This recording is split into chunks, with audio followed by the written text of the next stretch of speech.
In the next few weeks, the basic math of your life is going to change. We're currently sitting in the most critical 60-day window for the American cost of living we've seen in a long, long time. Think of it as a high-stakes countdown.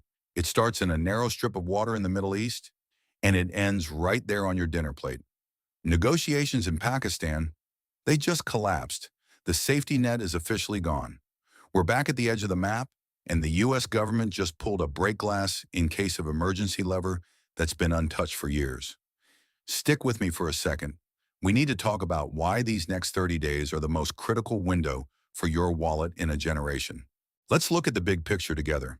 We've been watching this crisis in Iran for months, and for a minute there, we actually had a glimmer of hope, a 2-week ceasefire that let the global markets finally catch their breath. But those recent talks in Pakistan, they didn't just stall, they cratered. It's that classic diplomatic deadlock. You can't find middle ground when both sides are already claiming victory and refusing to budge an inch. Now, why does a failed meeting in Pakistan matter to you? Well, because when diplomacy fails in the Strait of Hormuz, things get shaky, fast. The cost of doing business just explodes. We're talking massive insurance premiums for every ship in the region and naval escorts just to move basic goods. But here's the part most people miss. It's not just oil on those boats. It's the literal ingredient for life. The strait is a choke point, and when that grip tightens, it doesn't just stop energy, it stops the flow of the very things you need to put food on your table. To really get why your grocery bill is about to spike, we have to look at a connection most people never think about. We usually think of natural gas as something that, heats your home. But in the world of financial architecture, natural gas is actually food. Specifically, it's the feedstock for nitrogen-based fertilizers, things like urea and anhydrous ammonia. These fertilizers require massive amounts of natural gas to produce.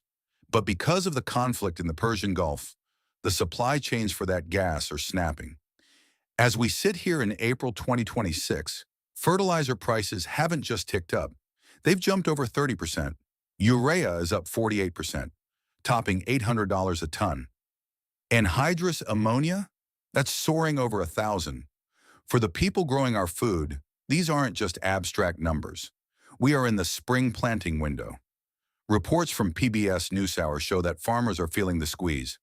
Their profit margins are just evaporating. If a farmer can't afford to feed the soil because their costs have doubled, they have to make a choice: go into massive debt or plant less. Either way, the price of your bread, your meat, and your produce, it goes vertical. Your purchasing power is being eroded by a chemical process happening 5,000 miles away. This is where the architecture of the story gets really interesting. The situation is so dire that the administration just did something almost unheard of. They issued a 60-day waiver for the Jones Act. Now, if you aren't a maritime law nerd, here's why that's a massive deal. The Jones Act is a century-old law from 1920. It basically says any goods moved between two U.S. ports must be on ships that are built, owned, and operated by Americans. It's a sacred cow in Washington. But right now, those rules are gone. Why? Because we're in a break glass scenario. The government is allowing foreign ships to rush fertilizer and fuel to our coast because our own fleet simply can't keep up with the emergency demand. If that fertilizer isn't in the Midwest soil by the end of May, the harvest is compromised. This waiver is a desperate attempt to stop a total collapse of the food supply chain. It's a bandage on a major wound, and the clock is ticking. We often talk about the farmer like they're some distant thing, but in this system, they're the base layer of the entire economy. Think of them as the power grid that every other sector plugs into. Banking, retail, transport, it all plugs into the food supply. When that grid gets hit with a 40% cost spike, the lights start flickering for everyone. And look, this isn't just an American problem. China has slashed its exports, and sanctions on other producers have tightened the global noose. Analysts are warning that even if the conflict settles tomorrow, the damage is already done. Production is disrupted.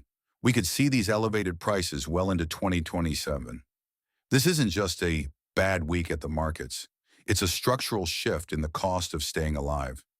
Your grocery bill isn't going back to those 2024 levels. The new normal is being built right now, right in the dirt. The Jones Act waiver is a vital bandage, but it's not a cure. We've got about a month left in this emergency window, and the world is watching the Strait of Hormuz and the grain elevators of the Midwest. The bridge between energy and your dinner has never been more fragile. So if you're seeing those prices rise at the store, just remember, it didn't start at the register. It started in the strait. It was influenced by a 100-year-old law. And right now, it's being fought in the soil. Keep your eyes on the horizon. Stay grounded. Keep watching the structures. And I'll keep you updated as this develops.